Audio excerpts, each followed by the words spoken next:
Hi friends, நாம் இன்னைக்கு பிரியாணி செய்ய போகிறோம். அதுக்கு ஃபஸ்ட்டு பேக் வச்சுருக்கோம்.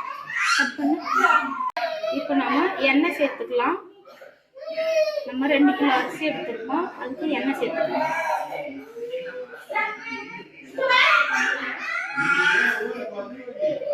இப்போ நம்ம பட்டை லவங்கம் கொஞ்சம் சேர்த்துக்கலாம். 4 பச்சை மிளகா, வெங்காயம் சேர்த்துக்கலாம்.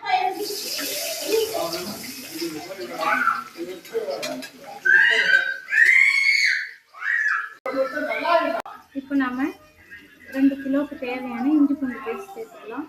நம்ம இப்போ மட்டன் பிரியாணி செய்ய போகிறோம். இப்போ இஞ்சி பூண்டு சேர்த்து நல்லா வதக்கிக்கலாம்.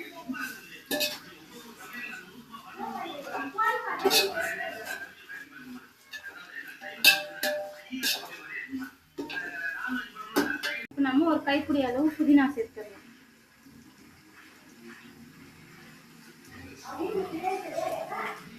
இப்போ ஒரு பிடி அளவு கொத்தமல்லி சேர்த்துக்கலாம். நம்ம எந்த அளவுக்கு புதினா கொத்தமல்லி சேர்த்தோமோ அந்த அளவுக்கு பிரியாணி டேஸ்ட்டாக இருக்கும்.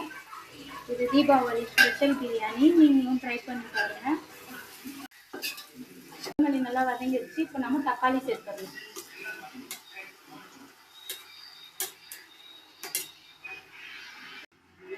இப்போ உப்பு சேர்த்துக்கலாம் ஃப்ரெண்ட்ஸ். கல் உப்பு சேர்க்குறேன். தேவையான அளவு உப்பு சேர்த்துக்கலாம். இப்போ நம்ம சக்தி வெறும் மிளகாத்தூள் கொஞ்சம் போட்டுக்கலாம். ஆச்சி பிரியாணி மசாலா இது கொஞ்சம் சேர்த்துக்கலாம். இப்போ நம்ம வேக வச்சு மட்டனை இதுக்குள்ளே சேர்த்துடலாம். அப்படியே போட்டோம்னா மட்டன் சீக்கிரமாக வேகாது. அதனால் நம்ம ஒரு 4 விசில் விட்டு எடுத்து சேர்த்துக்கலாம். இப்போ நம்ம இந்த கிளாஸில் 7 கிளாஸ் அளவு அரிசி போட்டிருக்கோம். இப்போ இதில் நம்ம தண்ணி சேர்த்துக்கலாம். இப்போ தண்ணி கொதிச்சிச்சு. இப்போ நம்ம அரிசி சேர்த்துடலாம். ஃப்ரெண்ட்ஸ், பிரியாணி இப்போ இந்த அளவுக்கு ஆனதுன்னே நம்ம இந்த மாதிரி வாழை இலை ஒன்று வச்சு இதை இப்படி மூடி விட்டுடலாம்.